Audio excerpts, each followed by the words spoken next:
샬롬 류선생의 구속사 천국열차 유도순 목사님의 신구약 성경 파노라마를 낭독하는 시간입니다. 지금은 고린도전서 파노라마 10장입니다. 광야 교회를 거울 삼아 우상 숭배를 경계함. 요절은 11절 저희에게 당한 이런 일이 거울이 되고 또한 말세를 만난 우리의 경계로 기록하였느니라.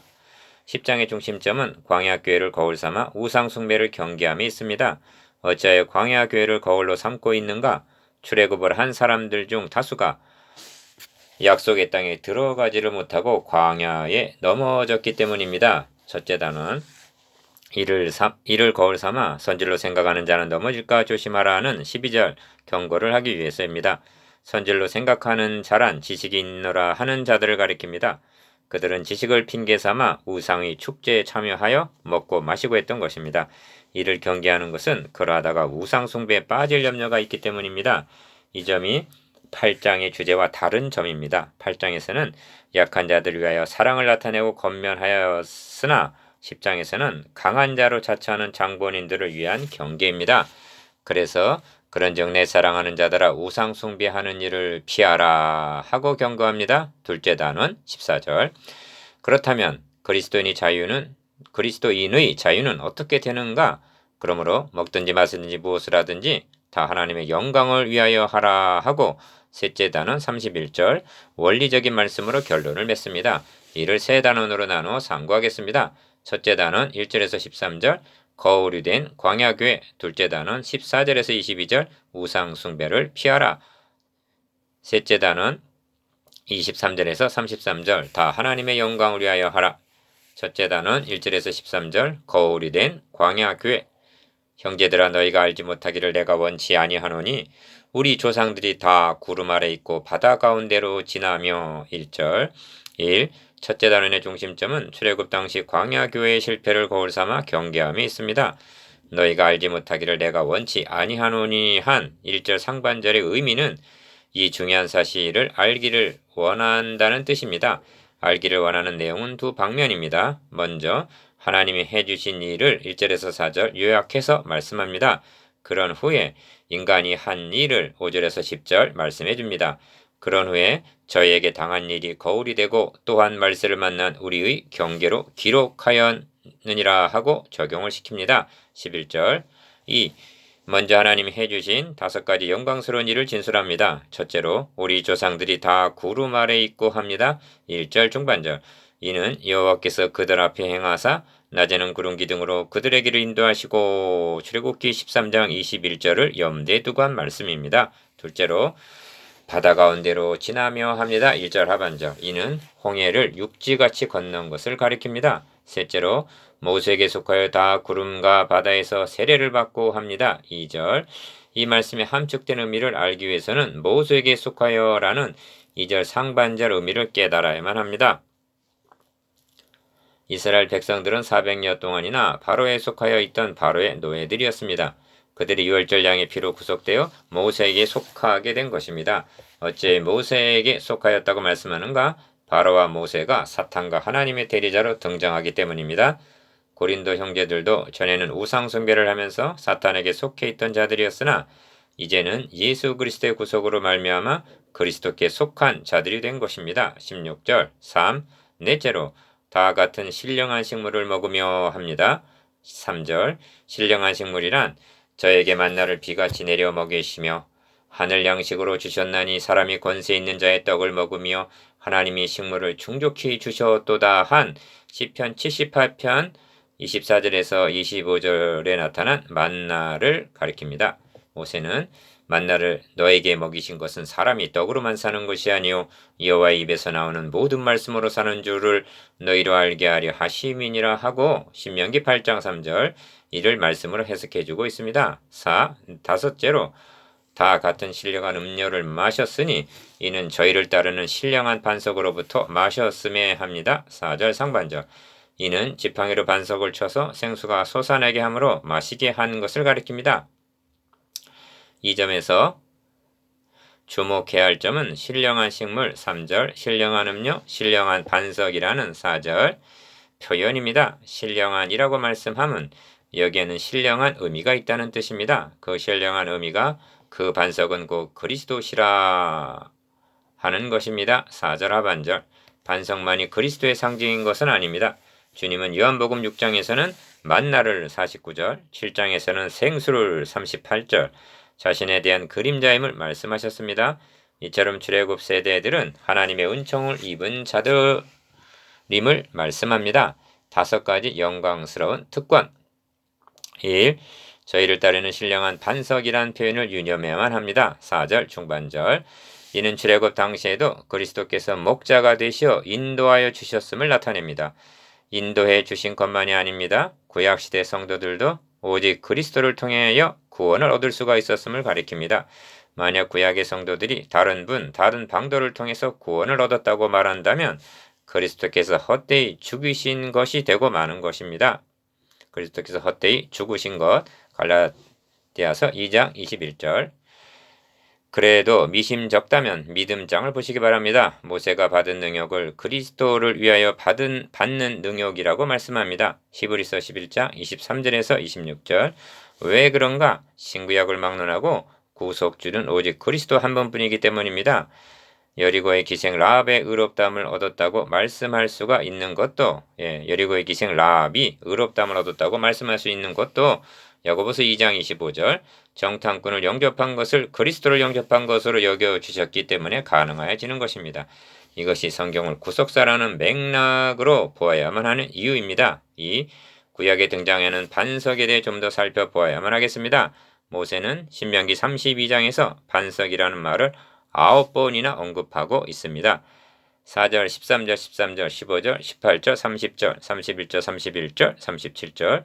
이를 관찰해보면 우리를 구원하시기 위해서 임마누엘 하실 하나님, 즉 그리스도에 대한 계심을 깨닫게 될 것입니다. 그것은 내가 그들 중에 거할 성소라 하신 출애굽기 25장 8절 성막이 그리스도에 대한 모형임과 같은 이치입니다. 그러한데 여수룬이 살찜에 발로 찼도다. 너가 살찌고 부대하고 윤택함에 자기를 지으신 하나님을 버리며 자기를 구원하신 반석을 경홀히 여겼도다. 너를 낳은 반석은 너가 상관치 아니하고 너를 내신 하나님은 너가 잊었도다 하고 말씀합니다. 신명기 32장 15절 18절.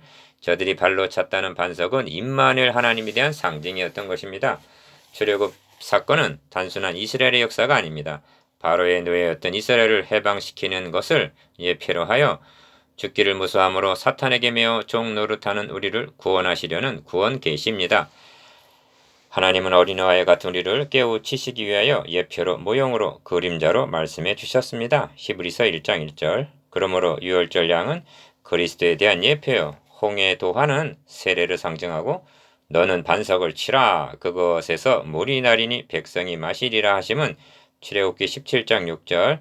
그리스도께서 치심을 고난 당하심으로 생명수를 마시게 하여 주실 것에 대한 그림자였던 것입니다. 그래서 그 반석은 곧 그리스도신이라 하는 것입니다. 그러므로 광야교회에 그림자로 주어졌던 것이 신약교회에는 실체로 주어진 것입니다. 광야교회는 애굽에서 불러냄을 받은 자들이었고 고린도교회는 음란의 도성에서 불러냄을 받은 자들이라는 1장 2절 공통점이 있는 것입니다. 4. 그런데 문제는 하나님이 행해 주신 1절에서 4절까지를 말씀하는 의도가 무엇인가 하는 점입니다. 기억. 이렇게 해 주셔서 이들이 다 약속의 땅에 들어갔다는 이야기를 하려는 것인가? 니은 아닙니다. 정반대의 말씀을 하기 위해서입니다. 이러한 특권을 받았음에도 불구하고 저들의 다수가 멸망을 당한 것을 거울로 삼아 고린도 성도들에게 경각심을 갖게 하려는 의도에서입니다. 이런 일이 우리의 거울이 됨. 1. 5절에서 10절까지는 사람의 행사인데 그러나 하고 시작이 됩니다. 5절 상반절. 이는 앞에서 진술한 하나님의 은총을 거역했음을 나타내는 접속사입니다. 기억. 저희의 다수를 하나님이 기뻐하지 아니하신 고로 저희가 광야에서 멸망을 받았느니라 합니다. 5절 하반절. 여기 예민한 대조가 나타나고 있는데 1절에서 4절까지 안에는 다라는 말이 4번이나 나옵니다. 하나님은 다, 모두, 전부에게 동일한 은혜를 베푸셨습니다. 그런데 저들 중에 다수가 5절 거역을 하다가 멸망을 받았다는 것입니다. 다시 강조합니다만 소수가 아닌 다수입니다. 2. 그런 일은 우리의 거울이 되고 우리로 하여금 저희가 악을 즐겨한 것 같이 즐겨하는 자가 되지 않게 하려 함이니 합니다. 6절. 이 경계가 이 문단의 시작과 6절 끝 11절 이렇게 두 번 나타나 강조적입니다. 목회 현장에서 제일 고심케 했던 점이 지금 다루고 있는 문제입니다. 출애굽 1세대들 중 여호수아 갈렙 두 사람 외에는 약속의 땅에 들어가지 못하고 광야에 엎드려진 이 예표를 어떻게 적용을 해야 할 것인가 하는 점입니다. 이는 남의 이야기가 아니기 때문입니다. 지금 영적 출애굽을 한 사람들은 많지만 이들이 과연 다 구원에 참여하게 될 것인가? 만일 절대다수가 엎드려지게 된다면 어찌할 것인가? 이 점을 히브리서에서도 그러므로 우리는 두려워할지니 그의 안식에 들어갈 약속이 남아있을지라도 너희 중에 혹 미치지 못할 자가 있을까 함이라. 저희와 같이 우리도 복음 전함을 받은 자이나 그러나 그 들은 바 말씀이 저희에게 유익이 되지 못한 것은 듣는 자가 믿음을 화합치 아니함이라 하고 히브리서 4장 1절에서 2절 경고하고 있지 아니한가? 그리고 지금 바울도 저에게 당한 이런 일이 거울이 되고 말세를 만난 우리의 경계로 기록하였느니라 하고 경고하고 있기 때문입니다. 11절 3. 그렇다면 저희 중 다수가 멸망을 당하게 한 원인이 무엇인가? 바울은 그 원인을 우상 숭배 7절, 간음 8절, 시험 9절, 원망 10절 등 네 가지를 들고 있습니다. 맨 먼저 저희 중에 어떤 이들과 같이 너희는 우상 숭배하는 자가 되지 말라 하고 우상 숭배를 듭니다. 7절 상반절. 그리고는 기록된 바 백성이 앉아서 먹고 마시며 일어나서 뛰는 다음과 같으니라 하고 출애굽기 32장 6절을 인용합니다. 백성이 앉아서 먹고 마시며 일어나서 뛰놀았다는 것은 일종의 축제를 벌였다는 말입니다. 그리고 고린도의 우상숭배도 축제요. 앉아서 먹고 마시며 일어나서 뛰놀았다는 인용구는 고린도인들의 실상과 딱 맞아 떨어졌던 것입니다. 그래서 기록된 바 하고 원문을 제시하고 있는 경우는 네 가지 경계 중 유일합니다. 이는 광야 교회가 범한 결정적인 죄가 우상 숭배요. 지금 바울이 경계하려는 바도 우상 숭배하는 일을 피하라는 14절 경고를 하기 위함임을 알 수가 있습니다. 4. 광야 교회만이 아니라 구약 교회가 멸망당하게 된 결정적인 원인도 우상 숭배임을 명심해야만 합니다. 그리고 우상 숭배는 기복신앙과 불가분의 관계임을 유념해야만 합니다. 예레미야 44장 17절에서 18절 이 점이 바울 서신에도 나타납니다. 그러므로 땅에 있는 지체를 죽이라. 곧 음란과 부정과 사욕과 악한 정욕과 탐심이니 탐심은 우상 숭배니라 말씀합니다. 골로새서 3장 5절 이 말씀에 비추어 현대교회가 실상을 볼 때 우상 숭배에 함몰되어 있는 것이 아닌가 하는 위기감이 듭니다. 그렇다면 우상 숭배가 어찌하여 결정적으로 멸망에 이르는 죄인가? 표면적으로 보면 우상 숭배가 하나님을 배반한 것이 되지만 구속사의 맥락에서 보면 그리스도를 배척한 것이 되기 때문입니다. 현대교회가 복음을 제쳐놓고 축복에 몰두한다면 변명의 여지가 없는 우상 숭배라 할 것입니다. 탐심은 우상 숭배니라. 1. 저희 중에 어떤 이들이 간음하다가 하루에 2만 3천 명이 죽었나니 우리는 저희와 같이 간음하지 말자 합니다. 8절 이에 대한 역사적인 배경은 민수기 25장입니다. 이스라엘이 시딤에 머물러 있더니 그 백성이 모압 여자들과 음행하기를 시작하니라 합니다. 그 여자들이 그 신들에게 제사할 때 백성을 청하며 백성이 먹고 그들의 신들에게 절하고 민수기 25장 1절에서 2절 즉 우상 숭배와 음행이 연계가 되고 있는 것입니다. 이런 일은 고린도라는 도시에서 성행이 되고 있었던 것입니다. 그리하여 음행을 피하라 6장 18절 우상 숭배하는 일을 피하라 10장 14절 경계하고 있는 것입니다. 2. 저희 중에 어떤 이들이 주를 시험하다가 뱀에게 멸망하였나니 우리는 저희와 같이 시험하지 말자 합니다. 9절 이는 민수기 21장 4절에서 9절까지의 배경입니다. 이 시험의 동기도 민수기 21장 4절에서 9절까지가 이 내용의 배경입니다. 이 시험의 동기도 이곳에는 식물이 없고 물도 없도다. 우리 마음이 박한 식물을 싫어하노라. 민수기 21장 5절 라고 한 먹는 문제가 연루되어 있습니다. 고린도 성도들은 우상의 제물을 먹는 문제로 주님을 시험하고 있는 셈입니다. 3. 저희 중에 어떤 이들이 원망하다가 멸망시키는 자에게 멸망하였나니 너희는 저희와 같이 원망하지 말라 합니다. 10절 이는 열 족장이 악평하다가 재앙으로 죽은 것과 민수기 14장 37절 고라 일당이 반역하다가 땅이 갈라져 산채로 죽은 사건을 민수기 16장 33절 염두에 두고 한 말씀입니다. 이 거울은 고린도 형제들의 시기와 분쟁에 대한 3장 3절 경계가 될 것입니다. 저에게 당한 이런 일이 거울이 되고 또한 말세를 만난 우리의 경계로 기록하였느니라 합니다. 11절 바울은 4번이나 저희 중에 어떤 이들이 하는 7절, 8절, 9절, 10절 틀을 유지하고 있는데 고린도 형제들은 편지를 대하면서 이런 말씀이 나올 때마다 가슴이 철렁철렁했을성 싶습니다. 4. 그런즉 선질로 생각하는 자는 넘어질까 조심하라 합니다. 12절 바울은 이 한 말씀을 하기 위해서 1절에서 11절까지를 말씀했다 해도 과언이 아닙니다. 선질로 생각하고 있는 자들이 누구이겠는가? 신령한 척하는 자, 지식이 있노라 하는 사람들, 그래서 자유하다 하는 자들, 그리하여 우상 축제에 참여하고 있는 자들, 그리고 분쟁에 앞장서고 있는 자들을 가리키는 말씀이 아니겠는가? 5. 그런데 바울은 갑자기 방향을 틀어서 사람이 감당할 시험밖에는 너에게 당한 것이 없나니 합니다. 13절 상반절 이 말씀이 문맥과 어떤 연관이 있는가? 바울은 이제까지 우리 조상들이 하고 1절 광야교회를 예를 들어 경계를 했습니다. 그런데 저들이 어찌하여 우상숭배, 간음, 시험, 원망하는 죄에 빠지게 되었는가? 가나안을 향해 진군하는 여정은 결코 순탄한 길이 아니었습니다. 홍해의 위험, 대적의 위험, 기근, 기갈, 반역 등 많은 시련과 위험이 따랐습니다. 그때마다 원망과 불평이 일어났던 것입니다. 그리고 영적 출애굽을 한 지상의 모든 교회도 동일한 고난이 있다는 점입니다. 그래서 바울은 오직 하나님은 미쁘사 너희가 감당치 못할 시험당을 허락지 아니하시고 시험당할 즈음에 또한 피할 길을 내사 너희로 능히 감당하게 하시느니라 하고 격려하는 것입니다. 13절 하반절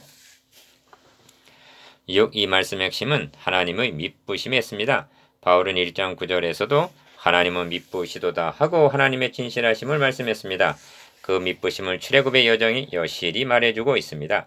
뒤에서는 바로의 군사가 추격해오고 앞에는 홍해가 가로막혔을 때, 양식이 떨어졌을 때, 마실 물이 없어서 헐떡이고 있을 때, 아멜렉이 공격해 왔을 때 하나님은 번번이 피할 길을 내사 능히 감당하게 해주셨던 것입니다. 어째 이런 시련을 허용하시는가? 자신을 의뢰하지 말고 하나님만을 의뢰하게 하시려는 믿음 훈련이었던 것입니다. 이 점을 모세는 너희 하나님 여호와께서 이 40년 동안에 너로 광야의 길을 걷게 하신 것을 기억하라. 이는 너를 낮추시며 너를 시험하사 너의 마음이 어떠한지 그 명령을 지키는지 아니 지키는지 알려 하심이라 하고 신명기 8장 2절 이 시험이 믿음 훈련이었음을 말씀합니다. 둘째 단원 14절에서 22절 우상 숭배를 피하라. 그런즉 내 사랑하는 자들아 우상 숭배하는 일을 피하라. 14절 1. 둘째 단원의 중심점은 우상 숭배를 경계함에 있습니다. 그런즉 하고 이제까지의 말씀을 받고 있습니다. 광야교회를 거울 삼아 경계한 바울은 이를 고린도 교회에 적용하여 우상 숭배하는 일을 피하라 하고 본론으로 들어갑니다. 어찌하여 우상 숭배가 부당한가? 이에 대한 키워드는 참여함에 있습니다. 참여라는 말이 9절 안에 모두 6번이나 등장합니다. 16절, 17절, 18절, 20절, 21절 2.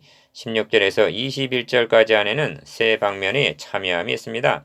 첫째 방면은 기억, 우리가 축복하는 바 축복의 자는 그리스도의 피에 참여함이 아니며 우리가 떼는 떡은 그리스도의 몸에 참여함이 아니냐 한 16절 그리스도의 피와 몸에 참여함입니다. 이는 6장 17절에서 주와 합하는 자는 한 영이니라 하신 연합을 의미합니다. 그리스도는 머리요 교회는 몸이고 모든 성도들은 그 몸의 지체들이라는 것입니다. 이 연합됨과 참여함과 교제함을 성찬을 통해서 고백하고 기념하는 것입니다. 여기서 놓치지 말아야 할 점은 니은 성찬의 의미가 그리스도와만 하나가 됨을 고백하는 것이 아니라 성도 상호 간에도 하나됨을 고백하는 의미가 있다는 점입니다. 그래서 떡이 하나여 많은 우리가 한 몸이니 이는 우리가 다 한 떡에 참여함이라 하는 것입니다. 17절 교회는 개체들의 집합소가 아니라 한 덩어리 한 몸이라는 말씀입니다. 그러니까 수직적으로는 하나님께 참여하고 수평적으로는 성도들과 참여하는 것이 교회인 것입니다. 3. 둘째 방면은 육신을 따라 난 이스라엘을 보라 합니다. 18절 상반절. 기억. 육신을 따라 난 이스라엘이란 구약교회를 가리키는데 제물을 먹는 자들이 제단에 참여하는 자들이 아니냐 한 참여함입니다. 18절 하반절. 신약교회만이 아니라 구약의 성도들도 제사 제도를 통하여 하나님께 참여했음을 말씀하고 있는 것입니다.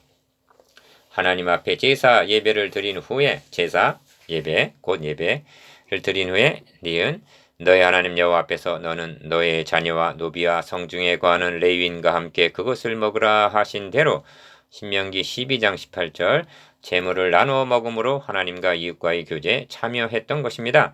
그 대표적인 예가 유월절이라 할 수 있는데 육신을 따라 난 자들은 그림자에 신약교회는 참것에 참여함이 다를 뿐입니다. 4. 셋째 방면이 그런즉 내가 무엇을 말하느뇨? 우상의 제물은 무엇이며 우상은 무엇이라 하느뇨? 라고 한 19절 우상과 교제하며 그 우상의 제물에 참여함입니다. 먼저 분명해야 할 점은 우상의 제물이나 우상 자체는 아무것도 아니라는 점입니다. 이를 8장 4절에서 6절까지 해서 분명히 정의를 했습니다. 그러나 기억, 대저 이방인의 제사하는 것은 귀신에게 하는 것이요 하나님께 제사하는 것이 아니니 한 20절 상반절 귀신은 존재한다는 사실입니다. 우상을 목적으로 여기어 배후에 있는 귀신까지 부인해서는 안 된다는 것입니다. 그래서 니은 나는 너희가 귀신과 교제하는 자 되기를 원치 아니하노라 하는 것입니다. 20절 5. 이상 말씀한 세 방면의 참여에는 공통점이 있습니다. 그것은 교제입니다. 참여한다는 말은 교제한다와 같은 뜻입니다. 그렇다면 성찬에 참여하여 그리스도와 교제하던 그리스도인들이 이번에는 우상의 축제에 참여하여 귀신과 교제한다는 것이 있을 수 있는 일이냐는 것입니다. 너희가 주의 잔과 귀신의 잔을 겸하여 마시지 못하고 주의 상과 귀신의 상에 겸하여 참여하지 못하리라 합니다. 21절 여기에는 엘리야가 너희가 어느 때까지 두 사이에서 머뭇머뭇하려느냐 하고 열왕기상 18장 21절 결단을 촉구함과 같은 양자택일이 있을 뿐입니다. 다원주의자들이 끼어들 틈이 없는 것입니다. 이유 그러므로 본단원의 결론으로 그러면 우리가 주를 노여워 하시겠느냐? 우리가 주보다 강한 자냐 하고 22절 강경한 말로 끝을 맺고 있습니다. 주를 노여워하시게 하겠느냐는 말은 우리를 시기하기까지 사모한다 하신 야고보서 4장 5절 하나님의 사랑의 질투심을 가리킵니다. 하나님은 우상을 너에게 있게 말지니라 말씀하시고는 나 여호와 너의 하나님은 질투하는 하나님이라 하셨습니다. 출애굽기 20장 5절 이 점을 신명기에서는 그들이 하나님이 아닌 자로 나의 질투를 일으키며 그들의 허무한 것으로 나의 진노를 격발하였으니 합니다. 신명기 32장 21절 아가서에서는 사랑은 죽음같이 강하고 투기는 음부같이 잔혹하며 불같이 일어나니 합니다. 아가서 8장 6절 그러면 우리가 주를 노여워하시게 하겠느냐? 우리가 주보다 강한 자냐? 라는 의미입니다. 셋째 단은 23절에서 33절 다 하나님의 영광을 위하여 하라. 모든 것이 가하나 모든 것이 유익한 것이 아니요 모든 것이 가하나 모든 것이 덕을 세우는 것이 아니니 23절 1. 셋째 단원의 중심점은 그런즉 먹든지 마시든지 무엇을 하든지 다 하나님의 영광을 위하여 하라는 데 있습니다. 31절 이를 달리 표현하면 먹는 자도 주를 위하여 먹으니 이는 하나님께 감사하며 먹지 않는 자도 주를 위하여 먹지 아니하며 하나님께 감사하느니라가 되는 것입니다. 로마서 14장 6절 기억 모든 것이 바울은 균형과 조화로 종합적인 결론을 맺으려 하는 것입니다. 기억 모든 것이 가하나 합니다. 23절 상반절 이는 이미 6장 12절에서도 말씀한 바인데 한 절 안에 두 번 반복되어 강조적입니다. 모든 것이 가하나라는 사상은 바울의 신앙 자유주의 사상이라 말할 수가 있습니다. 그런데 복음을 곡해하듯이 신앙 자유주의를 고린도 형제들이 오해를 했던 것입니다. 바울은 일단 가하다 즉 옳다고 동의를 합니다. 그런 후에 니은 모든 것이 유익한 것도 덕을 세우는 것은 아니라고 균형을 잡아줍니다. 예, 모든 것이 유익한 것도 덕을 세우는 것도 아니다. 예, 덕을 세우는 것은 아니라고 균형을 잡아줍니다. 그러면 어떻게 하란 말인가? 누구든지 자기의 유익을 구치 말고 남의 유익을 구하라 합니다. 24절. 이는 17절에서 많은 우리가 한 몸이니 한 말씀과 결부되는 것입니다. 남의 유익을 구하라는 말은 독불장군으로 행동하지 말고 많은 우리, 즉 교회 공동체를 생각하라는 뜻입니다. 이 점을 로마서에서는 우리 강한 자가 마땅히 연약한 자의 약점을 담당하고 자기를 기쁘게 하지 아니할 것이라 우리 각 사람이 이웃을 기쁘게 하되 선을 이루고 덕을 세우도록 할지니라 하고 권면합니다. 로마서 15장 1절에서 2절. 3. 그러면 신앙의 자유함은 전적으로 희생하란 말이냐? 이 점을 세 방면으로 구분을 해서 말씀합니다. 첫째로 기억, 앞에서 살펴본 대로 신전에 가서 먹는 것은 금합니다. 19절에서 21절. 둘째로 니은, 무릇 시장에서 파는 것은 양심을 위하여 묻지 말고 먹으라 합니다. 25절. 이는 땅과 거기 충만한 것이 주의 것이기 때문이라는 것입니다. 26절. 셋째는 디귿, 불신자의 초청을 받았을 때, 즉 집에서는 차려놓은 것을 묻지 말고 먹으라 합니다. 27절. 그런데 누가 너희에게 이것이 재물이라 말하거든 알게 한 자와 및 양심을 위하여 먹지 말라 합니다. 28절. 4. 28절에서 30절까지는 해석이 구구한 구절 중 하나입니다. 그러므로 자구적인 주의보다는 문맥적인 대의를 취함이 안전할 것입니다. 누군가가 이것이 재물이다 하고 알려졌는데도 나는 자유하다 하여 먹는다면 말한 자가 형제 중 약한 자일 경우에는 그의 양심에 손상을 입히게 될 것이고 말한 자가 불신자라면 속으로 비방하리라는 것을 예상할 수가 있는 것입니다. 이것이 내가 말한 양심은 너희의 것이 아니오 남의 것이니 어찌하여 내 자유가 남의 양심으로 말미암아 판단을 받으리오의 의미가 아니겠는가? 29절. 너의 믿음 너의 자유함은 가지고 있으라. 1. 이럴 경우 즉 재물임을 알게 되어 먹기를 중단했을 경우 연약한 형제나 불신자에게는 덕을 세웠다 하여도 그렇다면 나 자신의 믿음은 어떻게 되는가 하는 점이 남게 됩니다. 이를 생각했기에 만일 내가 감사함으로 참여함은 어찌하여 내가 감사하다 하는 것에 대하여 비방을 받으리오 하고 30절 옹호를 합니다. 너는 너의 믿음, 즉 너의 자유함을 갖고 있으라는 격려인 것입니다. 이런 균형과 조화를 로마서에서도 만나볼 수가 있습니다. 무엇이든지 너의 형제로 꺼리끼게 하는지를 아니함이 아름다우나 너에게 있는 믿음을 하나님 앞에서 스스로 가지고 있으라. 자기의 옳다 하는 바로 자기를 책하지 아니하는 자는 복이 있도다 하고 로마서 14장 21절에서 22절 그리스도인의 자유를 옹호하고 있는 것을 보게 됩니다. 그런즉 합니다. 31절 상반절 31절은 8장 1절에서 우상의 제물에 대하여는 하고 시작된 논의의 총결론이라 할 수가 있습니다. 너희가 먹든지 마시든지 무엇을 하든지 다 하나님의 영광을 위하여 하라 합니다. 31절 참으로 적절한 결론이라 할 것입니다. 바울은 먹는 문제만에 한정하는 것이 아니라 무엇을 하든지 하고 성도들의 모든 행동 원리로 제시합니다. 기억, 이럴 경우 먹는 것이 하나님께 영광을 돌리는 것인가 아닌가? 니은, 이럴 경우 어떻게 행동하는 것이 하나님의 영광을 드러내는 것이며 영광을 돌리는 것인가를 우선순위에 두어야 한다는 말씀입니다. 3. 이 말씀 31절은 결론이요. 송영과도 같은 역할을 합니다. 바울은 고린도 교회 병폐인 음행, 송사, 방탕 5장에서 6장까지의 문제를 시정해 준 후에도 결론은 그런즉 너희 몸으로 하나님께 영광을 돌리라 하고 6장 20절 하나님의 영광으로 끝을 맺고 있습니다. 음행, 분쟁, 방탕을 하지 않는 것만으로는 미흡하다는 것입니다. 적극적으로 너희 몸으로 그리고 먹든지 마시든지 무엇을 하든지 다 하나님의 영광을 위하여 하라고 말씀합니다. 4. 내가 그리스도를 본받는 자 된 것 같이 너희는 나를 본받는 자 되라 한 11장 1절은 장을 나눌 때 10장에 편입을 했어야 할 말씀입니다. 왜냐하면 이 말씀은 우상 문제의 문단을 마치면서 자신을 본으로 제시한 결구이기 때문입니다. 그러므로 내가 그리스도를 본받는 자 된 것 같이라는 말을 마치 완전하다고 말하고 있는 양 여겨서는 아니 됩니다. 문맥적으로 보면 바울은 주님이 어떤 점 본받기를 사모했단 말인가? 섬김을 받으려 함이 아니라 도리어 섬기려 하고 자기 목숨을 많은 사람의 대속물로 주려 함이라 하신 마태복음 20장 28절 섬김의 본, 희생의 본입니다. 이 점을 로마서에서는 우리 각 사람이 이웃을 기쁘게 하되 선을 이루고 덕을 세우도록 할지니라 그리스도께서 자기를 기쁘게 하지 아니하셨나니 하고 말씀합니다. 로마서 15장 2절에서 3절. 바울은 자신이 사도로서의 권을 쓰지 아니하고 스스로 모든 사람에게 종으로 9장 12절 19절 섬긴 이 점을 고린도 형제들이 본받기를 원하고 있는 것입니다. 5.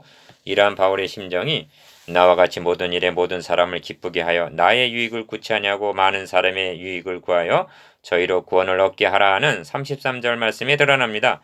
이렇게 한다면 교회가 분열이 될 이유가 없고 화목한 사랑의 공동체가 될 것이 분명하기 때문입니다. 6. 이제 묵상해 보십시다. 기억. 광야교회와 고린도교회의 거울에 비춰진 우리의 모습은 어떠한지. 니은. 복음을 제쳐놓고 축복을 강조하는 현대교회가 우상숭배의 위험은 없는지. 디귿. 나는 매사에 하나님의 영광을 우선순위에 두고 있는지.